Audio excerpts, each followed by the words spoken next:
반갑습니다. 스티지입니다. 오늘은 지지와 저항에 대해서 얘기해 보겠습니다. 이렇게 생각해 보시죠. 바닥과 천장이 있습니다. 탱탱볼을 천장으로 빵 던졌습니다. 천장까지 날아가겠죠. 얼마나 세게 던지냐에 따라서 높이 올라갈 수도 있고 조금밖에 못 올라가고 떨어질 수도 있습니다. 아주 강하게 던졌다고 한다면은 일반적으로 쭉 올라가다가 천장에 맞고 어떻게 되겠습니까? 떨어지겠죠. 그럼 떨어지다가 어떻게 되겠습니까?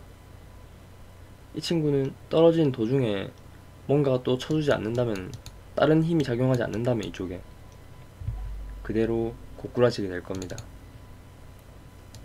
그러다가 어디까지 떨어지겠습니까? 바닥까지 떨어지겠죠. 요 바닥에서 다시 맞고 다시 통 튕길 겁니다.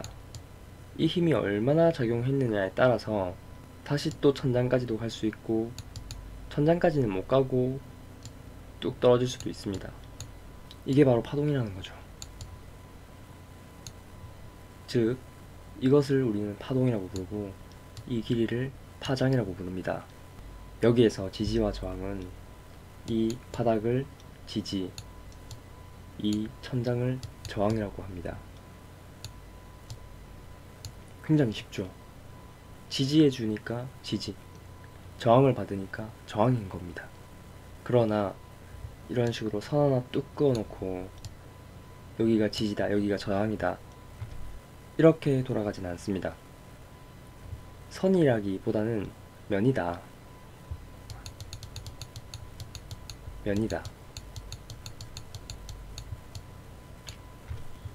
조금 벗어날 수도 있고 그에 못 미칠 수도 있습니다. 일반적으로 이 탱탱볼은 한 번에 뚫어내지 못합니다. 저항을 맞고 떨어지고 지지를 받고 솟아오르고, 이게 반복되는 거죠. 이러면서 주가는 횡보하면서 박스권을 그리게 되는 경우가 생깁니다. 그러나 아무리 탱탱볼이지만 이걸 천장을 계속 치게 되면 어떻게 될까요? 계속 여기를 치게 되면은 낡아질 겁니다. 약해지겠죠. 구멍도 숭숭 뚫릴 거고요. 그러다가 어느 순간 강력한 힘이 팡 쳤을 때, 다시 한 번 더 쳤을 때 구멍이 나면서 위로 치고 올라갈 수도 있습니다. 여러 번 두드리면은 천장을 부술 수도 있겠구나. 천장을 부수고 올라가게 되면 어떻게 될까요? 물론 다시 떨어지겠죠. 떨어지게 되면은 이전에 저항이었던 이 천장은 다시 바닥이 되고 지지로 바뀌게 됩니다. 여기서 이렇게 빠지는 게 아니라 이렇게 반등이 나와주게 될 확률이 높다는 거겠죠. 그럼 반대로 바닥을 여러 번 찍으면 어떻게 될까요?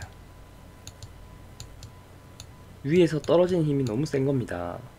그래서 이 바닥을 여러 번 치다가 바닥을 뚫어버릴 수도 있겠죠.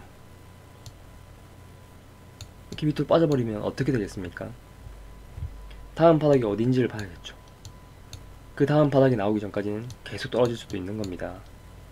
굉장히 위험하죠. 다시 받쳐주는 힘이 등장해서 위로 쏘아 올렸다고 했을 때 이전에 바닥이 되었던, 그 지지가 되었던 구간은 어떻게 되겠습니까? 천장으로 작용을 하는 겁니다. 천장이 되어서 저항이 되는 겁니다. 바로 뚫고 올라간다기보다는 맞고 떨어질 확률이 높겠다. 이 개념이 지지와 저항입니다.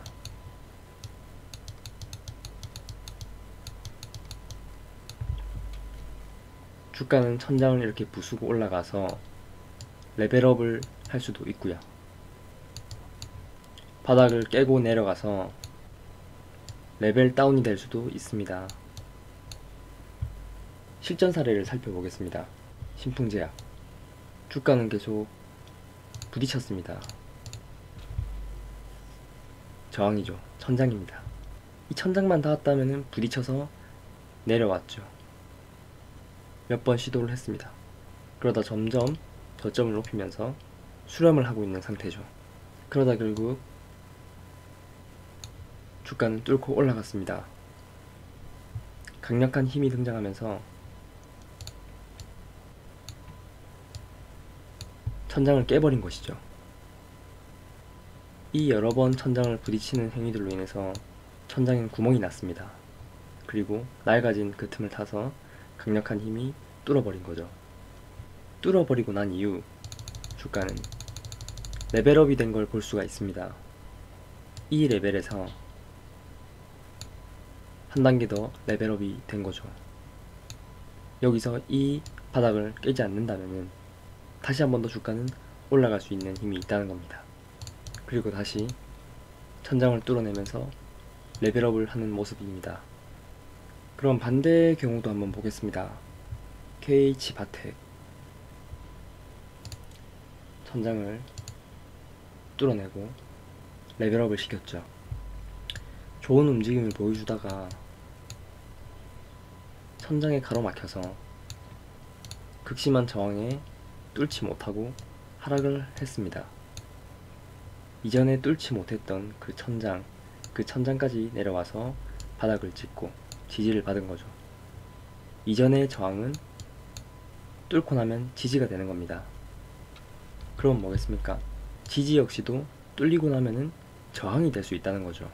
어쨌든 다시 찍고 반등이 나왔습니다만 다시 또 접점에서 저항을 받으면서 뚫지 못하고 하락을 하는 모습입니다. 그리고 다시 지지를 받았던 곳에서 반등이 나와줍니다. 그러나 결국 뚫려버리고 쭉 빠지게 됩니다.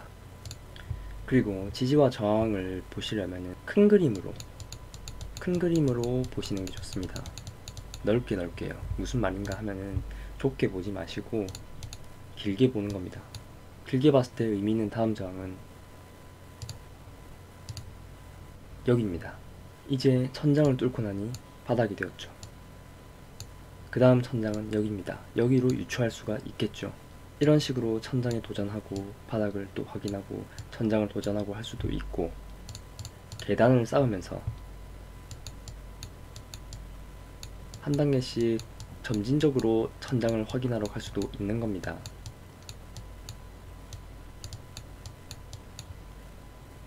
이제 지지가 뭐고 저항이 뭔지 알았습니다. 바닥과 천장의 개념으로 이해하시면 편하다고 말씀을 드렸고요. 바닥과 천장은 여러 번 두드릴수록 벽이 약해질 수 있습니다. 위로 뚫거나 밑으로 뚫릴 수도 있다는 거죠. 저항을 뚫으면 이전의 저항은 지지로 작용합니다. 지지가 뚫리면 이전의 지지는 저항으로 작용하게 되고요. 지지와 저항은 선이 아니라 면의 개념으로 이해를 하시라고 말씀을 드렸습니다.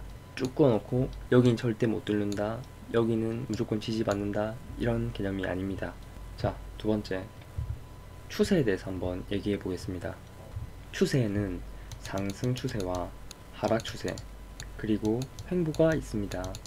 상승이라는 건 말 그대로 위로 올라가는 추세를 형성한다는 거고, 하락은 밑으로 빠지는 추세를 형성한다는 겁니다.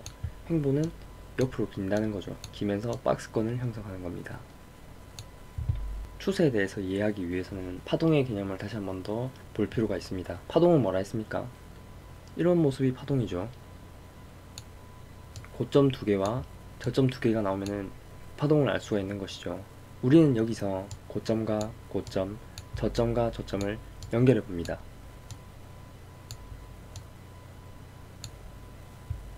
추세를 살펴보는 가장 통상적인 방법입니다.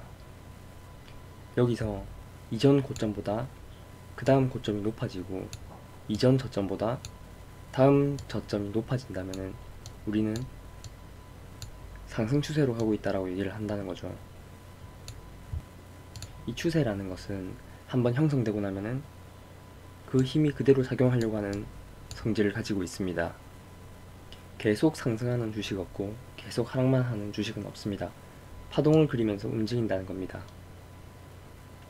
여기서 우리는 이 부분을 눌림목, 조정이라고 부릅니다.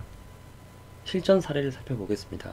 고점, 고점, 저점, 저점, 우리는 이거를 이렇게 연결시킨다는 겁니다. 상승 추세로 가고 있다라는 거죠. 그리고 이 부분은 눌림목이라고 부릅니다. 이 추세에 대한 개념으로 직선 회귀 채널이라는 개념이 있습니다. 이 추세를 3등분해서 추세의 상단을 상단 채널, 하단을 하단 채널, 추세의 중심을 중단 채널이라고 부릅니다. 이 채널들도 하나의 지지와 저항으로 작용할 수가 있습니다. 쉽게 설명드리자면은 고점과 고점, 그리고 저점과 저점, 그리고 그 중심, 여기를 상단 채널이다, 여기를 하단 채널이다, 그리고 중단 채널이다 라고 한다는 거죠. 여기서도 이렇게 저항과 지지가 있다는 거죠. 밑으로 빠지게 되면은 저항과 지지가 되는 겁니다. 하지만 큰 추세의 흐름 속에서는 위로 향하고 있다는 거죠. 이 추세가 형성되고 나면은 관성을 가지고 그 힘이 계속 작용하려고 하는 성질이 있다고 말씀드렸습니다. 그래서 이렇게 조정을 받고 눌림목을 만들면서 계속해서 저점을 높이고 고점을 높이는 상승 추세를 이어가고 있는 모습입니다. 이 직선 회귀 채널 같은 경우도 하나의 기준으로 삼아서 시나리오를 세우고 대응할 수 있는 것이지 무조건적인 상승과 하락의 근거로 삼는 것이 아닙니다. 주식에는 100%다, 무조건이다 라는 게 없기 때문입니다. 항상 총체적이고 종합적인 부분에서 그런 관점에서 여러 현상들을 조합해서 그렇게 해석하시는 것이 중요합니다. 믿는 대로 보지 말고 보이는 대로 믿고 기계적으로 대응해야만 합니다. 이제 우리는 추세에 대해서 알아봤습니다. 고점과 고점, 저점과 저점을 연결해서 상승 추세인지 하락 추세인지 횡보 추세인지 본다고 했고요. 두 파동이 나와야 추세를 알 수 있습니다. 이제 우리는 파동이 뭔지 파장이 뭔지도 알고 있습니다. 이 얘기를 하면서 오르기만 하는 주식 없고 내리기만 하는 주식 없다고 말씀드렸습니다. 이 파동 안에서 오르다가도 조정을 받고 눌림목을 형성합니다. 추세라는 건 한번 형성되면은 일정 기간 관성을 가지고 움직이는 그런 성질을 가지고 있다고도 말씀드렸고요. 직선 회귀 채널이라는 게 뭔지 말씀드렸습니다. 그 추세 안에서 지지와 저항도 찾고 조금 더 디테일하게 본다는 거죠. 이 추세 상단을 상단 채널, 하단을 하단 채널, 추세의 중심을 중단 채널이라고 부른다고 말씀드렸습니다. 지지와 저항, 추세에 대한 이야기는 끝입니다. 맞습니다. 기본입니다. 기본. 기본에 충실하면 된다. 기본에 충실하자. 이 지지와 저항 그리고 추세를 가지고 매매에 어떻게 활용할지는 다음에 다시 한 번 더 다뤄보는 걸로 하고요. 지지와 저항 그리고 추세에 대한 설명은 이걸로 마치겠습니다. 주공을 TG였습니다.